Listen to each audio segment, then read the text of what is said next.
창세기 37장입니다. 창세기 37장 1절에서 11절 말씀입니다.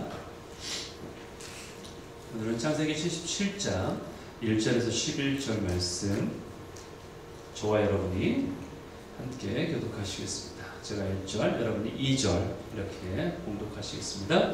야곱이 가나안 땅 곧 그의 아버지가 거류하던 땅에 거주하였더니 야곱의 족보는 이러하니라. 요셉이 17세의 소년으로서 그의 형들과 함께 양을 칠 때에 그의 아버지의 아내들 비라와 실바의 아들들과 더불어 함께 있었더니 그가 그들의 잘못을 아버지에게 말하더라. 요셉은 노년에 얻은 아들이므로 이스라엘이 여러 아들들보다 그를 더 사랑함으로 그를 위하여 채색옷을 지었더니 그의 형들이 아버지가 형들보다 그를 더 사랑함을 보고 그를 미워하여 그에게 편안하게 말할 수 없었더라.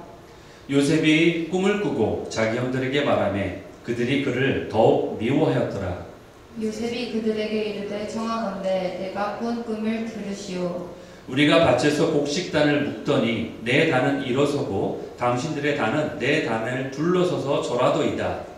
그의 형들이 그에게 이르되 내가 참으로 우리의 왕이 되겠느냐 참으로 우리를 다스리게 되겠느냐 하고 그의 꿈과 그의 말로 말미암아 그를 더욱 미워하더니 요셉이 다시 꿈을 꾸고 그의 형들에게 말하여 이르되 내가 또 꿈을 꾼즉 해와 달과 11별이 내게 절하도이다 하니라. 그가 그의 꿈을 아버지와 형들에게 말하매 아버지가 그를 꾸짖고 그에게 이르되 내가 꾼 꿈이 무엇이냐 나와 내 어머니와 내 형들이 참으로 가서 땅에 엎드려 내게 절하겠느냐. 같이 읽습니다. 그의 형들은 시기하되 그의 아버지는 그 말을 간직해 두었더라. 아멘. 예, 오늘 창세기 37장 1절에서 11절 말씀, 이 말씀을 가지고요 그 나라 꿈꾸게 하시네 이러한 제목을 함께 나누겠습니다.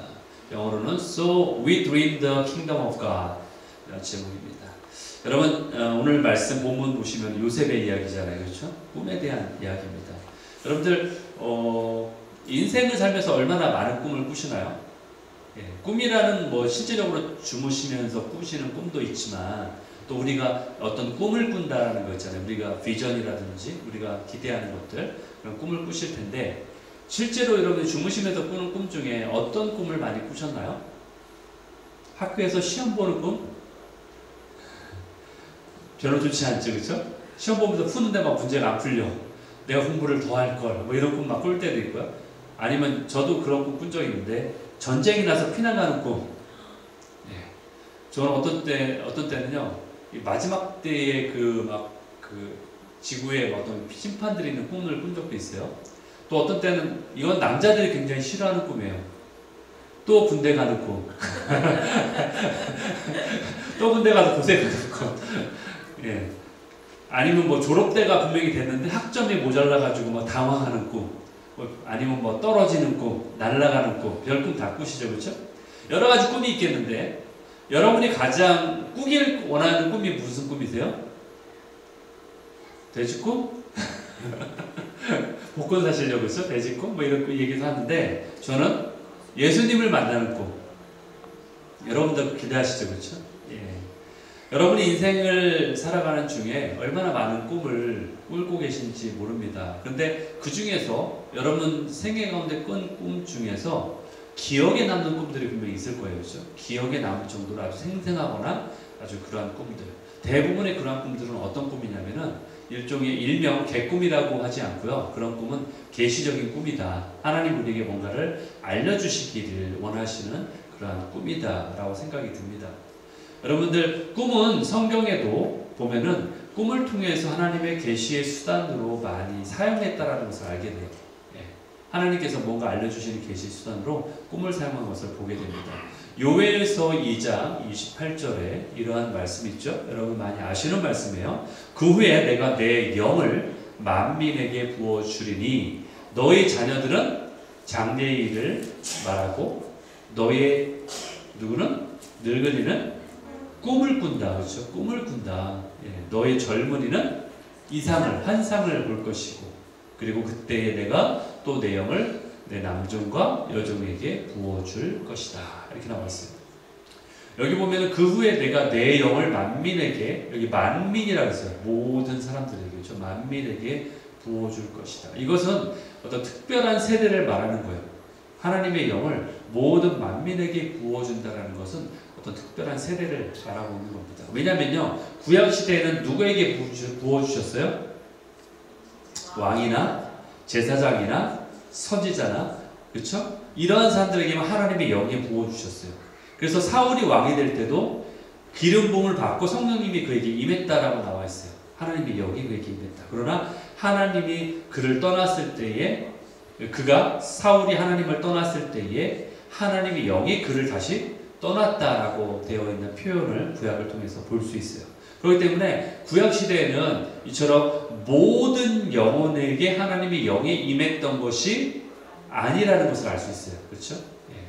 그러니까 너희 자녀들이 장래일을 말하고 늙은이가 꿈을 꾸고 그리고 젊은이가 환상을, 이상을 볼 것이다. 이런 것은 분명히 특별한 세대에 부어주시는 하나님의 은혜라는 것을 우리가 알게 되죠. 여러분, 물론 오순절 성령 강림절을 통해서 성령님이 임했지만 그때에도 모든 자에게 주의 영이 임했던 건 아니에요. 그렇죠?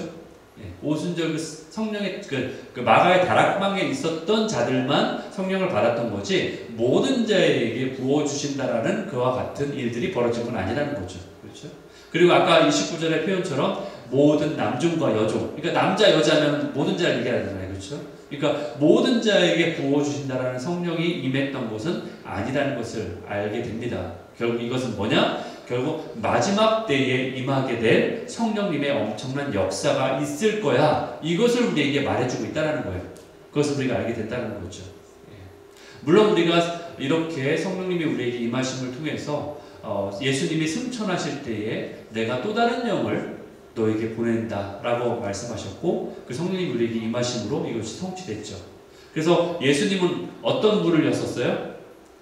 구원의 문을 여셨죠. 그렇죠? 예수님은 십자가를 통해서 구원의 문을 여셨다면은 성령님은 특정 계층에게 임했던, 구약의 특정 계층에게만 임했던 그것을 우리에게 보내주심으로 인해서 우리가 그 성령님과 함께 우리 안에 거할 수 있도록 그렇게 행하셨다라는 것을 우리가 알게 된다는 거예요.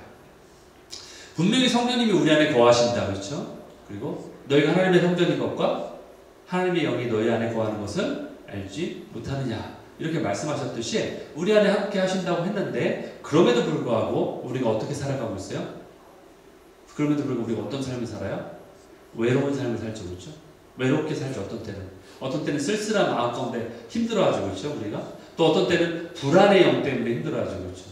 또 어떤 때는 염려의 영이 우리를 사로잡을 때도 있어요. 또 어떤 때는 어때요?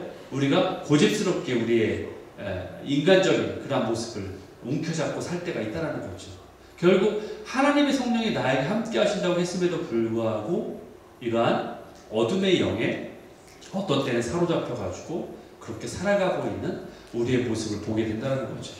우울하기도 하고 외로워하기도 하고 어떤 때는 쓸쓸해하기도 하고 어떤 때는 스스로가 너무 힘들어가지고 그렇게 살아가기도 하고 근심하기도 하고 염려하고 걱정하고 어떤 때는 실제로 일어난 일도 아닌데도 쓸데없이 그런 일들 통해서 너무 스스로가 힘들어하고 이러한 것들이 바로 우리가 우리의 안에서 성령님의 충만함이 아니라 그런 어떤 어둠의 영 가운데 영향을 받으며 살아가는 우리의 모습이라는 거예요.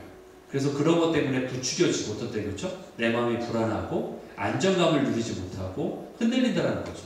그것이 바로 우리가 성령 충만하지 못하고 어떤 어둠의 영에 이렇게 영향을 받는 그런 우리의 모습이라는 거예요. 그런데 성령님이 우리에게 뭐라고 말씀하셨어요?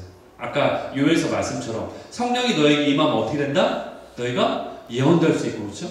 예. 너희가 꿈도 꿀 수 있고 너희가 이상도 보고 환상도 본다. 이것이 바로 정상적인 이게 정상이라는 거예요. 성령이 우리에게 충만히 임할 때, 즉 우리가 주님과 함께 살아갈 때 이것이 노멀하다, 정상이다라고 우리에게 말하고 있다는 거죠. 그러니까 성경이 쓰여진 이후로 하나님이 절대 이제는 말씀하지 않는다라는 말은 틀린 얘기예요. 물론 특별 계시를 통해서 성경을 쓰여지는 그런 특별 계시처럼 그렇게 성경을 저자들에게 말씀하시듯이 그렇게 성경을 쓰도록 우리에게 말씀하지는 않지만, 특별 계시는 아니지만, 그럼에도 불구하고 하나님은 여전히 말씀하신다. 예, 그분이 여전히 말씀하신다. 그러니까 뭐 하나님의 음성을 듣는다, 하나님 말씀하신다는 얘기를 할 때 그것이 이단이다, 그것이 그렇지 않다라고 말하는 것은 틀린 얘기라는 거죠. 왜요? 하나님은 살아계시잖아요. 예수님도 살아계시잖아요. 죽은 분이 아니잖아요. 성령님도 내 안에 내주하시잖아요. 살아계시잖아요. 성부, 성자, 성령님이 다 살아계시잖아요. 그런데 그분들이 말씀하지 않는다는 얘기는 그분들은 입을 봉하고 있고 입을 누가 뭐 막고 있듯이 전혀 말씀하지 않는 인격체가 아니라고 말하는 거하고 똑같은 거예요. 그러니까 그것을 부인하는 자체는 틀린 얘기라는 거죠. 네. 결국 하나님은 우리 인생 가운데 오셔서요, 우리에게 장래일도 말씀하실 수 있고요. 물론 그것만이 다는 아니지만 그렇게 하실 수 있는 분이라는 것, 가능성이 있다라는 얘기를 드리는 거예요. 그리고 꿈도 주시고요. 여러분들도 어떤 때는 계시적 꿈을 꾸시잖아요, 그렇죠? 그런 꿈도 주세요. 그리고 우리에게 환상이나 이상도 볼 수 있도록 계시하신다라는 거예요. 그것이 언제 최고조에 오르느냐? 마지막 때가 되면은 최고조에 오르는 거예요. 왜 마지막 때가 최고조가 되죠? 될 수밖에 없는 이유가 뭐냐? 이제 예수님이 다시 오실 그날에는 하나님의 구원과 심판의 최종 단계이기 때문에, 예. 구원은 누구에게 해당돼요? 믿는 자들에게. 심판은 누구에게 해당돼요? 믿지 않는 자들에게. 그러니까 구원과 심판의 최종 단계가 있기 때문에 그때가 되면 최고조에 하나님의 성령의 부으심이 있을 수밖에 없다. 이것이 상식적으로도 이것이 그럴 수밖에 없는 거예요. 물론 상식적으로 얘기하는 게 아니라 성경에 분명히 말씀하고 있는 것을 제가 전하고 있는 거지만, 그렇죠? 예. 결국 그렇기 때문에 하나님이 의도적으로 일부러 침묵하고 계시다가 일부러 말하라고 막 어디 두고 보자. 니네들 내가 마지막 때 와가지고 어떻게 니네들이 하는 꼬라지 보니까 내가 도저히 참을 수 없는데 그래도 내가 참고 있을 거야. 참아야 되는지라 이러면서 막 말하지 않고 있다가 갑자기 어느 날 갑자기 오셔가지고 내가 와서 너의 죄가를 묻겠다 그러면서 우리 죄가를 막 추궁하시고 그러면서 우리를 충격에 빠뜨리는 그런 분이 아니라는 거예요. 왜? 그분은 인격적인 분이기 때문에. 그럼 우리를 사랑하시기 때문에. 그래서 어떻게 해요? 최대한 많은 자들이 죽기로 돌이키길 원하고 계시는 거예요. 그분이 물론 마지막 때예요. 성경에는 물론 심판이 나옵니다. 무서운 심판이 있어요. 그렇죠? 근데 우리는 그 심판을 보면서 그래 잘 됐어. 지금 믿지 않는다고 하더니 그때 가서 당해도 싸지. 이러면서 주님이 그러한 그러니까 말하자면 우리와 같은 심정처럼 어제 당하는 두고 보자. 이런 마음으로 복수의 칼을 갈면서 있는 분이 아니라 그들도 최대한 우리 주님께로 돌아오기를 기다린다는 거예요. 왜냐? 잃어버린 한 양을 위해서 나는 다른 99마리 양을 버려두고 가서 찾듯이 그렇게 기다리고 계시기 때문에 지금 이 시간이 어떤 시기예요? 심판의 시간이 아니라 은혜의 시간이에요. 이 시대가. 왜? 하나님이 우리를 참고 기다리는 인내의 은혜의 시간이기 때문에 최대한 네가 빨리 나에게 돌아오기만 한다. 마치 탕자가 오기를 기다리는 아버지 심정처럼 맨발로 가서 밖에서 기다리고 있는 아버지 심정이라는 거예요. 아들이 오면 아들 오기만 해봐. 내가 나한테 잘못한 거 내가 갚아줄 거야. 그런 심정의 아버지가 아니라 아들이 돌이키기를 원하는 아버지의 심정으로 기다리기 때문에 그래서 말씀하신다는 거예요. 왜냐하면 내가 너를 이만큼 사랑한다라고 우리에게 알려주기를 원하신다는 거예요. 그게 계시예요. 그게 우리에게 알려주기를 원한다는 거예요. 그 사랑하는 회복과 치유가 있다는 것을 우리에게 더 많이 부어주기를 원하시는 거예요. 그래서 친밀함의 계시가 마지막 때에 더 부어지는 거예요. 그래서 여러분들 친밀함이란 얘기 많이 들어보셨죠? 친밀함의 영성, 친밀함 이런 얘기 많이 들어보시잖아요. 그게 왜 그토록 예전보다 지금도 활발하게 이야기가 나오냐면은 하나님이 친밀함의 계시를 더 부어주시기 때문에 그런 거예요. 그래서 너희가 정말 내가 너를 얼마나 사랑하는지 좀 알아라. 그래서 나에게 돌아와라. 제발 죄에서 잊지 말고 나에게로 돌아와라. 그래서 친밀함의 계시가 더 풀어지는 거예요. 그래서 신부의 영성이 더 풀어지는 거예요. 내가 너의 신랑이야. 내 마음을 좀 알아줘. 이런 계시들이 풀어지기 때문에 그 친밀함의 영성이에요. 그게 신부의 계시 같은 것들이. 예전에는 예수님 믿지 않으면 무조건 너희는 지옥이야라는 어떤 강한 어떤 그런 심판의 메시지가 더 강했다면 지금은 신비함의 메시지가 더 우리에게 강하게 부각되는 시기라는 거죠. 왜? 최대한 많은 자들이 주께 돌이키기 원하시기 때문에. 단지 두려움만 줘서 네가 돌아와야 돼 라는 것이 어떤 종교적인, 그래서 내가 두려움 때문에 주님 앞에 가는 것이 아니라 주님이 나를 이렇게 사랑하시는구나 라는 것을 알고서 돌이키기 원해서 신비함의 메시지를 우리에게 선포하시는 거예요. 그게 바로 첫째 계명이에요. 주님과 사랑하여 관계 안에 들어갈 때에 그 사랑이 얼마나 큰지를 깨닫게 되는 것, 그게 첫째 계명이에요. 단지 너희들 율법을 줘서 지키라고 하는 것이 첫째 계명이 아니라, 규칙이 아니라 내가 너를 이만큼 사랑해라는 것을 알 수 있도록 관계 안에서 내가 너를 알려줄게, 그러니까 나를 더 사랑하는 관계 안으로 들어와라 초청하시는 것이 첫째 계명이라는 거예요. 첫 계명이 내 삶의 첫째 자리에 올 수 있도록 그렇게 우리에게 말씀하시는 거예요. 그렇기 때문에 하나님의 사랑의 지식은요, 배워서 획득하는 게 아니에요. 그것은 내 안에 체험되고 경험돼서 알아지는 거예요. 그게 바로 하나님의 사랑이에요. 이것을 그래서 계시라고 불러요. 하나님의 사랑의 계시다. 여러분, 계시란 말 한자가 먼저 아세요? 계시. 한자가 바로 열어서 보여준다는 뜻이에요. 열어서 보여준다. 그게 계시라는 한자어예요. 계시. 열어서 보여준다. 라틴어로는요, 레벨라티오. 레벨라티오. 영어는 뭐예요? 레벨레이션. 영어는 레벨레이션이에요. 드러내다. 그렇죠? 드러내다. 드러내서 보여주다. 결국 인간이 볼 수 없는 내용을 열어서 보여준다는 얘기예요. 그게 계시예요. 그러니까 무슨 얘기예요? 하나님은 우리에게 알려지기로 작정하신 분이라는 얘기예요. 그것을 성경에는 뭐라고 되어 있냐? 감추어진 비밀이다 라고 말하고 있어요. 성경에는 감추어진 비밀이다. 그것을 알려주기 원하신다는 거죠. 고린도전서 2장 6절 7절에 보니까 이렇게 말하고 있어요. 이것은요, 세상의 지혜로 알 수 있는 게 아니라 하늘의 지혜로 알 수 있대요. 그렇죠? 세상의 지혜가 아니라고 말하죠. 오직 은밀한 가운데 있는 하나님의 지혜다, 이것은. 그렇죠? 그러면서 뭐라고 했냐? 감추어졌던 것인데 라고 표현되어 있죠. 이것이 우리의 영광을 위해서, 하나님의 영광이 아니라 우리를 위해서 만세전부터 미리 정하신 것이다. 너희들에게 알려지기로 이미 작정된 것이다. 이것이 하나님의 지식이다. 하나님 누구신지. 그리고 이것이 하나님의 지혜다라고 말하고 있어요. 그러면서 골로새서 1장 27절도 이렇게 말하고 있죠. 이것이 성도들에게 나타났다. 그렇죠?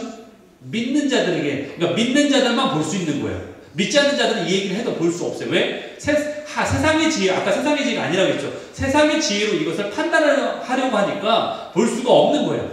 그러나 성도들에게는 나타났다. 성도들은 알 수 있다. 이 비밀은 뭐다? 너희 안에 계신 예수 그리스도다. 이것을 너희에게는 알려주셨다는 거죠.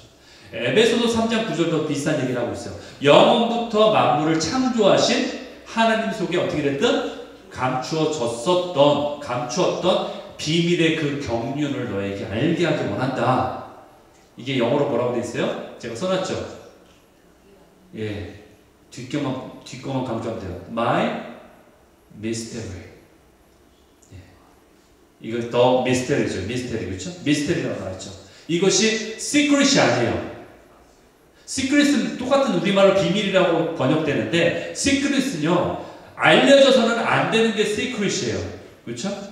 목적 자체가 알려지지 않기를 원하는 거예요. 시크릿은. 그렇죠? 1급 비밀 이런 거. 근데 여기는 뭐야? The mystery. 이것은 신비예요. 말하자면 알려지기로 작정된 비밀이라는 거예요. 우리에게 알려지기로, 단 누구에게? 성도들에게.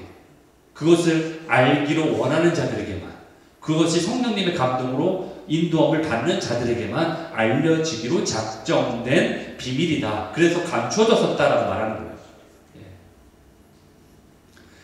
근데 이것을 누가 알려주신다? 성령님이 알려주신다는 거예요. 고린도전서 2장 7절 10절에 보면은 뭐라고 나와 있어요? 오직 하나님의 지혜를 말하는 것으로 감춰졌던 것이다. 그렇죠? 하나님의 우리의 영광을 위해 만세전에 미리 정하신 것이다. 9절. 하나님이 사랑하는 자를 위해서, 그렇죠? 사랑하는 자들만을 위해 예비된 거라고 나오죠. 그렇죠? 그러면서 이것은 세상 사람들이 눈으로도 보지 못하고 귀로도 듣지 못하고 마음으로도 생각으로도 전혀 생각할 수 없는 거다. 왜? 오직 성령님만이 이것을 알려주시기 때문에. 10절에 보니까 하나님의 성령이 이것을 우리에게 보여주셨다. 그러니까 성령님이 통해서만 우리가 이걸 볼 수 있다는 얘기예요. 이것을 보여주셨으니 왜 그러느냐? 성령은 모든 것을 아시니까. 어느 것까지? 하나님의 깊은 것까지 통달하시니까. 하나님의 깊은 것을 우리에게 알려주시는 분이 보혜사. 그렇죠. 하나님의 것을 알려면요, 하나님이 알려주셔야 돼요. 성령은 하나님의 영이잖아요. 그러니까 세상의 것으로 알 수 있는 것이 아니라 하나님은 하나님이 더 잘 알잖아요. 그러니까 하나님의 것을 하나님의 영이신 성령님이 그분의 마음 깊은 곳에 있는 것까지 우리에게 알려주신다. 이렇게 말씀하시는 거예요. 그러니까 우리는 성령님과 함께 동행하는 삶을 살 때에 그분의 깊은 것을 알 수 있다는 거예요. 그렇기 때문에 우리가 항상 하나님 앞에 나올 때에 무엇을 기대해야 되는가? 우리에게 어떤 계시를 주실지를 기대해야 돼요. 제가 계시라고 하면 여러분들 뭔가 막 특별한 거를 하나님 갑자기 나타나서 뿅 나타나가지고 나중에 이런 걸 제가 말씀드리는 게 아니라 계시라는 말 뜻을 제가 설명드렸잖아요. 하나님 말씀에 있는 것이 무엇인지를 우리에게 알려주신다라는 거예요. 그러니까 여러분이 성경을 보실 때에 조명하심, 여러 표현이 있어요. 감동하심, 조명하심, 이런 여러 깨닫게 하심, 여러 가지 표현이 있는데 그러한 것을 통해서 우리에게 성령님을 통해서 그 말씀이 무슨 뜻을 의미하는지를 우리에게 더 깊이 있게 알려주신다는 얘기죠. 그러니까 말씀을 읽을 때에 또는 우리가 자면서 꿈을 꿀 때라도 꿈을 통해서도 우리에게 말씀하신다는 거예요. 또는 기도할 때 감동을 통해서라도 주의 음성으로 말씀해 주신다는 거죠. 그것을 우리가 기대함으로 나와야 된다는 거예요. 예배 드릴 때에 거기에 집중해야 된다는 거예요. 그렇기 때문에 예배에 임하시는 하나님의 계시를 우리가 궁금해하고 기대하면서 드리는 예배와 아무 생각 없이 그냥 와서 앉아있는 예배와 다를 수밖에 없다는 거죠. 그렇죠? 당연히 다를 수밖에 없습니다. 그렇기 때문에 그러한 예배를 단지 그냥 종교 행위로만 생각해서 한번 나와가지고 그래도 목사님 보기 미안하니까 와서 목사님 눈도장 한번 찍고 예배 나왔다고 눈도장 찍고 가야지 이런 생각과 예배에 나와서 하나님이 나에게 무엇을 말씀하실까 사모하는 마음으로 앉아있는 것과는 천지 차이라는 거예요. 우리의 마음의 자세가 어때야 되는지를 분명히 알 수 있다는 거죠. 찬양을 불러도 마찬가지예요. 찬양 안에서 주님이 과연 이 찬양의 가사를 통해서 나에게 무엇을 말씀하시는가 알기를 원하고 기대하고 주님께 올려드리는 찬양과 그저 앉아서 왜 오늘 이렇게 모르는 찬양을 하지? 왜 이렇게 오늘 쉽지? 어렵지? 이러면서 왜 이렇게 찬양팀이 틀리지? 이런 거를 계산하면서 앉아있는 거하고 차이가 크다라는 거죠. 성령님에 사로잡히지 않고서는 하나님이 나에게 무엇을 말씀하시는지 도저히 알 수가 없다라는 거예요. 여러분 기도도 마찬가지지 않습니까? 기도하러 나왔을 때에 처음에는 막 여러 생각들이 막 머릿속을 방해하잖아요. 지금 졸린데 빨리가 자야지 이 생각할 수도 있고 가면 아침 뭐 먹을까 막 갑자기 반찬 생각을 막 하거나 막 메뉴 생각하고 머릿속 그러고 기도하고 있으면 안 되겠죠. 그렇죠? 예. 주님이 그러다가 30분쯤 지나면 기도줄이 잡히잖아요. 어떤 때는 그렇죠? 집중해서 주님 앞에 깊이 들어갈 수 있는데 그것은 그때서야 성령님의 행하심을 내가 감지하기 때문에 그런 거예요. 성령님이 내가 성령님 안에 사로잡히기 때문에 그때서야 기도의 줄이 잡히는 거예요. 근데 이것들이 그렇게 해야지만이 성령님에 사로잡히는 것이 아니라 우리가 주님 안에서 경건의 연습을 할 때에 그렇지 않더라도 우리의 매일매일 삶 가운데 순간순간마다 이러한 일들을 반복하면서 성령을 경험할 수 있다는 거예요. 금방금방 성령님을 우리가 감지할 수 있게 된다는 거예요. 그게 바로 뭐예요? 성령님과 동행하는 삶이에요. 성령님과 충만하다는 것이 여러분 생각할 때에 부흥회 때 있었던 것처럼 막 몸이 뜨거워지거나 방언이 막 갑자기 막 안 하던 방언이 나오거나 갑자기 기도했을 때 뒤로 펑 넘어가거나 이런 것만이 성령 충만이 아니라는 거예요. 여러분. 성령님과 함께 동행하는 삶 자체가 성령 충만이에요. 내가 뭔가 뜨거움을 느껴야지만이 성령 충만이 아니라는 거예요. 그것은 감정의 동요일 뿐이에요. 그러니까 감정의 동요가 나쁘다는 게 아니라 성령님을 통했을 때의 나의 감정이 반응하는 어떤 감정의 표현이라는 거지 그 감정 표현이 없어도 성령님이 내 안에 충만하게 임하실 때는 항상 함께하고 계시다는 것을 인정해야 된다는 거예요. 그것만이 꼭 표정은 아니라는 거예요. 그렇기 때문에 우리는 주님 안에서 주님이 말하실 때에 성령님이 임하실 때에 주님보다 앞서지 않고 또 주님보다 뒤처지지 않고 주님과 함께 걸어가는 이 삶을 살아가는 것이 바로 성령님과 함께 걸어가는 우리 삶의 모습이라는 것을 우리가 알아야 된다는 거예요. 여러분 야구에서도 코치가 사인을 줄 때 코치가 사인하죠. 사인을 막 이렇게 막 하자 손으로 막 이렇게 표하잖아요, 그렇죠? 사인을 막 이렇게 주면은 그때 어떻게 해요? 1루에 나가있던 주자가 뜁니다. 도로하죠, 도로 그렇죠? 스틸하잖아요. 뛰잖아요. 그거는 사인이 떨어져야 뛰는 거지 사인이 없이 뛰지는 않습니다, 그렇죠? 이와 같이 우리도 하나님이 우리에게 사인을 주실 때에 그 뜻에 따라서 걸어가는 모습, 이것이 진정한 신앙의 모습이 될 수 있다는 거죠. 그렇다면 우리가 꾸는 꿈들을 과연 어떻게 해석하면 될까? 이것을 다른 말로 하면은 주님이 우리에게 주시는 그 계시를, 어떤 감동들을, 그런 예언들을 과연 우리는 어떻게 해석을 해야만 될까? 이것이 한번 좋은, 오늘 본문을 통해서 좋은 인사이트이 될 것 같아요. 왜냐면은 보면은 오늘 요셉을 보면요, 요셉이 어렸잖아요, 그렇죠? 어렸을 때 꾼 꿈을 지금 자기 형들에게 그리고 부모님한테 이야기하는 모습을 보는데, 여기 보면 요셉의 꿈은 참으로 알기 쉽게 되어 있어요. 딱 들어도 저게 뭘 뜻하는지 알겠다. 그러니까 드는 형들이 그렇게 해석하잖아요, 그렇죠? 네가 그렇게 생각하는 거야? 라면서 기분 나빠하지만 해석을 금방 하잖아요. 그런데 성경에 보면은 다니엘도 꾼 꿈이 성경에 나옵니다. 근데 다니엘이 꾼 꿈을 보면은 해석하기가 쉽지는 않습니다, 그렇죠? 그래서 그럼에도 불구하고 성령님이 내 안에 계시다면은 꿈의 해석이 그렇게 어렵지만은 않다라는 거예요. 해석이 가능하다라는 거예요. 성령님 우리에게 하나님의 깊은 곳까지 통찰하시기 때문에, 그렇죠? 예. 여러분 귀신을 섬기는 무당들도 해석을 합니다. 그렇죠? 하물며 하나님을 섬기는 하나님의 영이 내 안에 거하시는 우리가 그 하나님이 주신 계시나 꿈을 해석하지 못할 이유가 없다라는 거예요. 왜? 하나님이 주신 거기 때문에, 하나님이 주신 계시기 때문에 우리가 충분히 그것을 해석할 수 있다라는 거예요. 그런데 그것을 해석하기 위해서는 우리가 어떤 연습을 해야 되는가? 어떤 연습을 해야 되냐면요, 살아가는 매 순간마다 성령님께 묻는 연습을 해야 되는 거예요. 물어보고 현재 상황에 대해서, 그 계시에 대해서 물어보는 연습을 해서 그것을 존중해서 해석을 해야 된다는 거죠. 만약에 그것이 개꿈이 아니라면, 분명히 그것이 하나님으로부터 온 꿈이 맞다면 하나님으로부터 온 것이기 때문에 하나님이 해석해 주신다는 거예요. 그것을 믿고 우리가 기도해야 된다는 거예요. 여러분 상식적으로 해석하는 것의 위험성도 우리가 알아야 됩니다. 요셉의 꿈도 보면은 그 내용을 분명히 알 수 있어요. 그러나 그 꿈 자체에 국한돼서 해석해서는 안 된다는 거예요. 이 꿈이 이루어지는 것에 우리의 모든 목숨을 걸면 안 돼요. 무슨 얘기냐면은 하나님이 꿈을 주실 때에 이 꿈 자체가 중요해서 그 꿈만 이루어지는 것에 목적이 있는 것이 아니라는 거예요. 만약에 요셉의 꿈이 있는데요, 요셉의 꿈이 이루어지는 것이 단지 그 꿈이 이루어지는, 실현되는 것만이 목표라면은 그 꿈이 이루어지기 전에 요셉은 어떻게 됐을까요? 요셉은 아마 자살을 기도했을지도 몰라요. 그 꿈이 이루어지지 않는 부분에 대해서 허탈감 때문에 아마 스스로가 자살을 했을 수도 있어요. 왜? 자기 꿈이 철석같이 그 꿈이 이루어질 걸 믿었는데 그 꿈이 바로 이루어지지 않는 것 때문에, 만약에 모든 것의 기준과 그 목표가 꿈이 이루어지는 것에 목표를 두고 있다면은, 그것만 믿고 있었다면은 아마 요셉은 좌절하는 인생을 살 수밖에 없었을 거예요. 그러나 그것이 아니라는 거죠. 결국 하나님이 우리에게 꿈을 주실 때에 그 꿈 자체가 이루어지는 것이 목적이 아니라, 그 꿈을 주신 목적은 뭐다?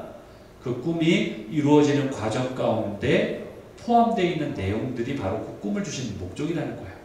결국 하나님이 우리 인생의 주관자가 되신다라는 것을 알게 하시기 위해서 그 꿈을 주셨다는 거예요. 단지 그 꿈이 이루어지는 자체가 목적이 아니라는 거예요. 요셉의 삶에서도 그 꿈이 이루어지는 그 순간순간의 과정을 통해서 요셉의 모든 그 삶을 통해서 하나님이 섭리로 인도하셨다는 것을 그 과정을 통해서 알게 하셨다는 거죠.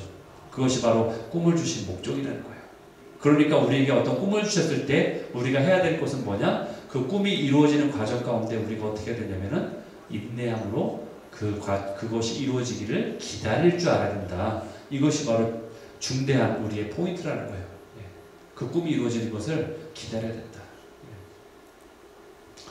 여러분, 예수님은 제자들을 통해서 분명히 말씀하실 때 비유를 많이 사용하셨어요. 그렇죠? 비유를 많이 사용하셨어요. 그래서 제자들이 어떤 때는 그 비유가 어떤 뜻인지를 알지 못했습니다. 그래서 예수님께 다시 물어봤어요. 이게 도대체 이 비유가 무엇을 말하는 겁니까? 라고 물어본 적이 많았어요. 그때 예수님이 그거에 대해서 알려주시기도 했어요. 마찬가지로 하나님이 우리에게 계시를 주실 때에 그 해석을 우리가 잘 알지 못할 때가 있다는 거예요. 그러면 그때 우리가 누구에게 물어야 된다? 성령님께 그 해석을 물어야 된다는 거예요. 마치 제자들이 예수님께 물었듯이 우리도 성령님께 그 해석을 물어보아야 된다는 거예요. 그것이 바로 성경적 원리예요. 그 성경에 어떤 하나님이 우리에게 말씀하실 때에 그 꿈을, 그 계시를 우리의 뜻대로, 우리의 자의적 해석을 해서는 안 된다는 거예요. 우리의 상식에 근거해서 또는 우리의 경험에 근거해서 해석해서는 안 된다는 것을 우리가 알게 됩니다. 그리고 또 한 가지, 이 오늘 본문을 통해서 우리가 알게 되는 사실은 뭐냐? 바로 그 하나님이 주신 계시를 아무에게나 쉽게 이야기해서는 안 된다는 것을 알게 돼요. 요셉은 어떻게 됐어요? 지혜롭지 못하게 행동했어요. 발설했죠, 그것을 이야기함으로 인해서 요셉이 말함으로 인해서 고통을 겪게 돼요. 어려움을 겪게 돼요. 물론 하나님이 그것을 통해서 또 역사하셔서 그 상황을 이용하셔서 하나님이 모든 일들이 이렇게 이루어지게끔 요셉이 나중에 총리가 되게끔 하는 그러한 일 발단으로 과정으로 삼으셨지만 결국 하나님이 계시하셨을 때 그것을 누구에게나 쉽게 발설하는 것은 바람직하지 않다는 것을 우리가 알게 된다는 거죠. 그리고 또 한 가지 중요한 포인트가 있습니다. 중요한 게 뭐냐? 내가 본 꿈이나 나에게 알려주신 그 계시는요, 절대로 전체의 그림이 아니라는 거예요. 전체의 그림이 아니라는 거예요. 하나님은 우리에게 부분적으로 일부분만 알려주신다는 거예요. 그것은 수많은 퍼즐, 아니 어쩌면요 수천억의 퍼즐의 중에 한 피스 조각에 불과할 수 있다는 거예요. 그것이 나중에 그렇기 때문에 우리는 그 피스 한 조각을 보고서 전체 그림을 해석할 수 없잖아요. 그렇죠? 그 한 조각의 그림만 보고 전체 그림을 우리가 이해할 수 없듯이 마치 그와 같다라는 거예요. 그렇기 때문에 우리는 그 조각을 알기 위해서 어떻게 되는가? 계속해서 그 조각이 맞춰지는 것을 봐야 돼요. 그렇죠? 옆에 그림과 옆에 조각들과 맞춰지는 것을 계속 기다려야 돼요. 그 얘기는 뭐예요? 또 다른 성경의 말씀을 통해서 또 다른 하나님의 계시를 통해서 그것들이 확증되고 컨펌돼야 돼요. 그것을 우리가 존중하면서 하나님의 말씀을 기다리면서 해석해야 된다는 거예요. 그것이 우리에게 바른 방법이라는 거예요. 그렇기 때문에 당장 나도 해석이 안 되는데 그것을 다른 사람에게 이렇다라고 해석하는 것, 그리고 또 그것을 강요하는 것은 절대로 바른 해석의 방법이 아니다. 그것은 건강한 해석의 방법이 아니라는 거예요. 그런데 실제로 그렇게 해석하는 분들이 계세요.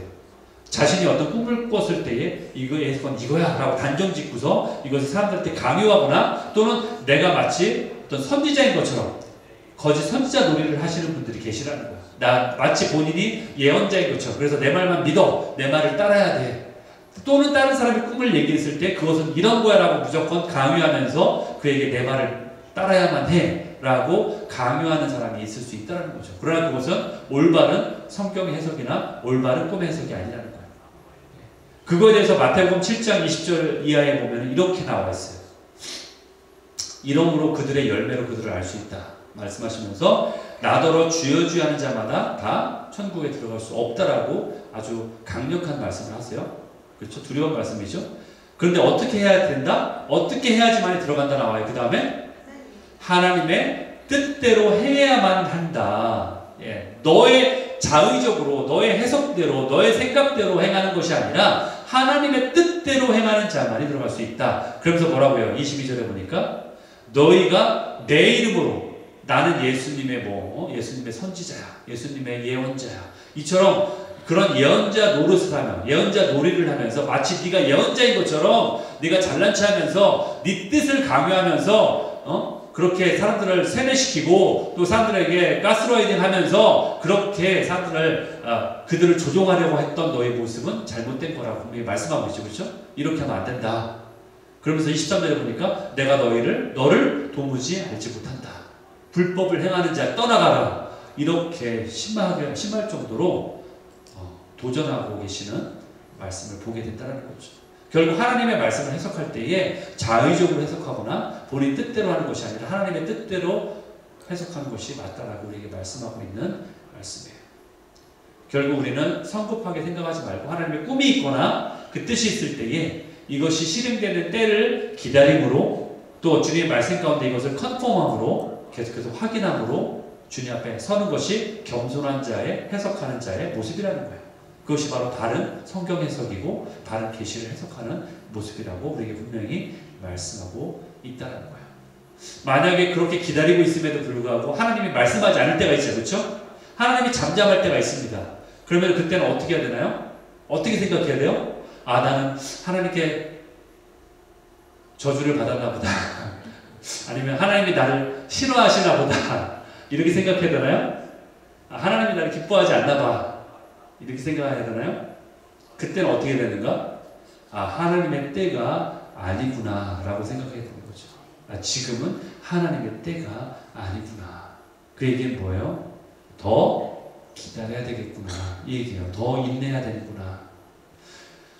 여러분, 우리가 우리 자녀들이 양육할 때도 똑같지 않습니까? 그 시기마다 우리가 자녀를 대하는 태도가 달라요. 자녀들이 원하는 대로 다 해주지 않습니다. 어떤 때는요, 아이들이 원해도 우리가 침묵할 때가 있어요. 노라고 얘기할 때가 있어요. 지금은 때가 아니야 라고 말할 때가 있어요. 3살짜리 아이가 부모님이 칼로 사과를 깎는 모습을 보면서 아, 나도 하고 싶어 라고 칼 달라고 하면 어느 부모가 옛다 너도 한번 해봐 하고 주는 부모가 누가 있습니까? 시퍼런 칼을 그 3살짜리에게 주지 않죠. 맞겠죠. 그 3살짜리 아이는 지금 부모가 나를 막는 이유를 보면서 아, 부모님이 나를 사랑하지 않나 봐. 내가 원하는 대로 칼을 주지 않아. 이렇게 생각하겠죠. 그렇죠? 왜냐하면 아직 성숙하지 않으니까 그것을 생각할 만큼 깊이가 없어서. 그렇죠? 그러나 부모님은 그 아이에게 주지 않는 거예요. 그의 아이가 이해되지 않더라도 할 수 없어요. 어쩔 수가 없는 거예요. 그와 같은 거죠. 우리가 어떤 하나님 앞에서 어떤 때를 기다릴 때에 나는 이해가 되지 않고 왜 주님이 나에게 사용하지 않으시지? 왜 나에게 이걸 주지 않으시지? 오히려 나에게 그 복이 악이 될 수 있잖아요. 복이 아니라 그것이 나에게 저주가 될 수 있기 때문에 오히려 어른에게 들려진 칼은 사과를 깎고 그 칼을 통해서 요리를 만들 수 있지만 3살짜리 1살짜리에게 들려진 칼은 살인자가 될 수 있는 아니면 자기가 상처를 입을 수 있는 그런 위험한 칼이기 되기 때문에 주지 않는 거죠. 그와 같이 그것이 우리 눈에 보이는 당장 그것이 나에게 복이라고 생각될지라도 주님이 보시기에는 아직 때가 되지 않았다라고 판단되어서 우리에게 주지 않을 수 있다는 거예요. 아니면 더 우리에게 좋은 것을 주시기 위해서 기다리게 하는 그러한 때의 시간일 수도 있다는 거죠. 결국 우리는 장성한 자는 더 주님을 신뢰하는 모습으로 주님을 기다려야 돼요.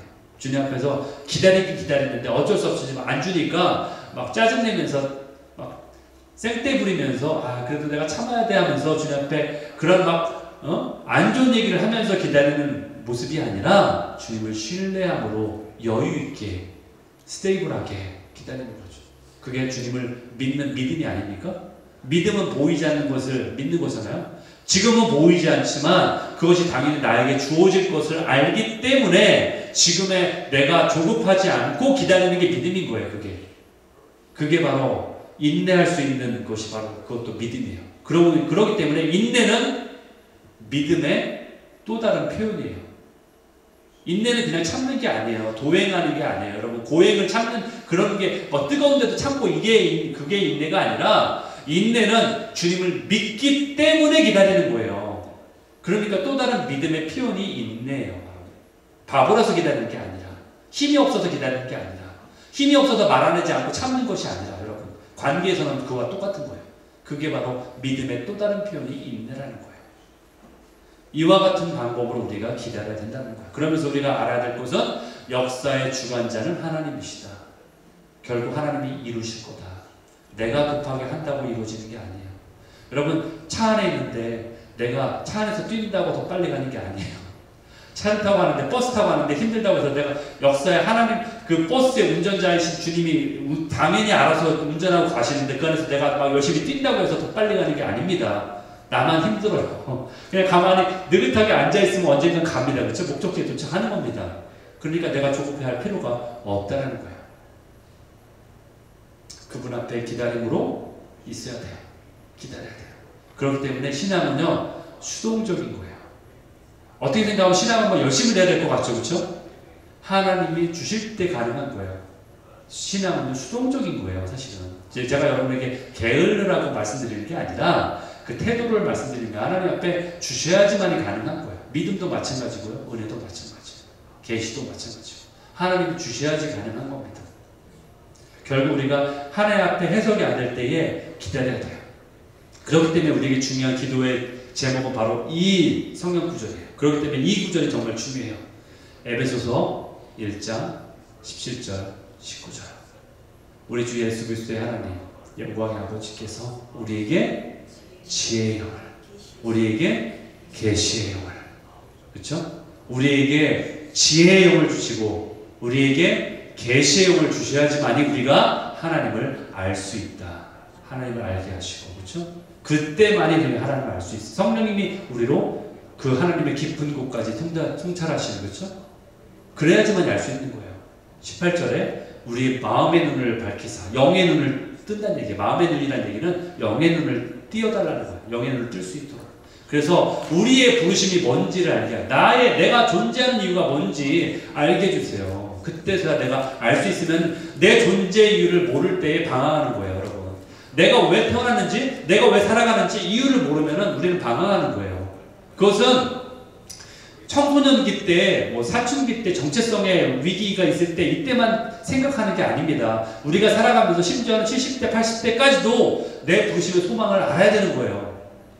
삶의 인생의 목적에 알아야 되는 거죠. 그러면서 성도 안에 그 기업이라는 거예요. 여러분의 뭐 재벌, 요즘에 뭐 재벌 3세라고 해가지고 뭐 무리를 일으킨 사람도 있지만 그런 걸 얘기하는 게 아니라, 그 기업이 아니라 하나님이 우리에게 주신 유산, 그걸 얘기하는 거예요. 그것이 무엇인지를 내가 알 때에 그 엄청난 유산이 나에게 있구나. 그것을 알게 해주십시오. 내 영의 눈을 떠서. 그리고 19절에 하나님 나에게 베푸신 능력이 어떠한지를 알게 해주십시오. 이렇게 기도해야 될 수밖에 없는 거예요. 그렇기 때문에 우리가 마지막으로 한 구절만 더 보고 마치겠습니다. 창세기 37장 1절하고 마지막 절 11절이에요. 첫 절하고 마지막 절인데, 여기 보면은 지금 요셉이 꿈을 꾼 얘기 나오는데, 요셉의 아버지가 누구예요? 야곱이죠. 지금 이제 요셉의 이야기로 넘어간 거예요. 지금 그동안 우리가 야곱의 얘기를 했는데 이제 요셉의 이야기로 넘어가는데, 자, 야곱이 드디어 어디 거했다? 반가운 소식이 들려오고 있어요. 야곱이 그동안 안 가고 막 자기 스스로 숫곳에도 거하고 세겜에도 거하고 안 좋은 꼴도 당하고, 자기 딸이 어려운 일도 다 겪고, 자기 아들들이 막 살인자도 되고 이러한 일을 겪었는데, 결국에는 아버지가 거하는 땅에 드디어 간 거예요. 이제 야곱이, 그렇죠? 결국 아버지 품으로 간 거예요. 하나님의 임재 장소로 간 거예요, 결국 야곱이. 여러분, 그러니까 아버지인 야곱이 요셉의 꿈 얘기를 듣고 처음에는 어떻게 했어요? 꾸짖었다고 나와요. 꾸짖었다. 여러분 아까 읽은 본문에 나오는데 꾸짖었다. 그렇지만 어떻게 했다? 결국 마음에 두었다. 결국 예전 같았으면 야곱이 그렇게 안 했을 거예요. 예전에 야곱 같았으면은 요셉의 꿈 이야기를 그냥 지나쳐 버렸을 수도 있고 그냥 꾸짖는 데서 끝났을 수도 있을 거예요. 그러나 야곱이 이제는 하나님의 말씀의 해석을 통해서 그 계시를 소중히 여겼다는 거예요. 그 마음에 두었다는 거예요. 이게 예사롭지 않은 꿈이구나. 그것을 깨닫게 되었다는 거예요. 우리가 하나님의 땅에 거할 때에, 하나님의 임재 안에 거할 때 이렇게 될 수 있다는 거예요. 결국 우리도요, 하나님의 말씀 가운데 거하는 삶을 살아야 돼요. 하나님의 임재 안에 거하는 삶을 살 때에 하나님이 우리에게 어떤 말씀을 하든지 그 뜻을 해석할 때에 이것이 예사롭지 않구나, 우리 마음 가운데 두면서 이 꿈의 해석을 위해서 우리가 기다릴지라도, 마음에 두면서 기다릴지라도 컨펌 받으면서 이것을 넉넉하게 기다릴 수 있는 거예요. 믿음으로 기다릴 수 있는 거예요. 그냥 예사롭게 지나치는 것이 아니라.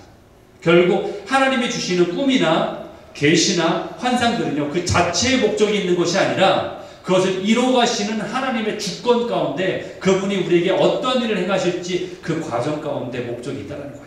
그것을 우리가 알기 때문에 하나님이 말씀하시는 중에, 또는 이것을 이루어가는 과정 가운데 하나님이 어떻게 행하실지를 기다림으로 또 그것을 보기를 원하는 그러한 기도함으로 우리가 하나님 앞에 나갈 때에 결국 우리가 하나님의 나라의 꿈을 꿀 수 있게 된다는 거예요. 요셉처럼 우리도 하나님의 나라의 꿈을 꿀 수 있게 된다는 거예요. 이러한 은혜가 여러분들 가운데 있기를 축원합니다. 성령님이 우리 가운데 임하셔서 그 하나님의 나라의 꿈을 꾸는 그런 우리 모두가 되었으면 좋겠습니다. 아멘.